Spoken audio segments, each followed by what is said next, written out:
بچه هر کی فکر میکنه زشته از سر جاش بلند بشه.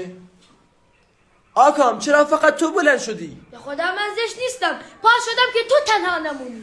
امین خیلی خوش گذشت. آقا حاضرین به خاطر پول رو دخترتون رو ول کنی؟ آره. علی عزیزم من و تو دیگه نمیتونیم با هم باشیم. کات. مگه تو دوست دختر داری؟ آره. پس این کیه؟ این کنیز شما زنمه.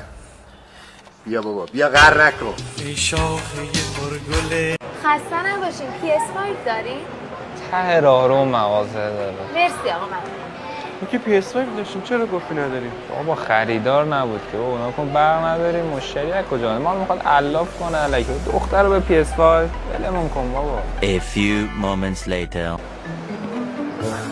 آقا دست شما درد نکنه. مرسی. خانم بازیاش از ما بخر. این که خرید کسا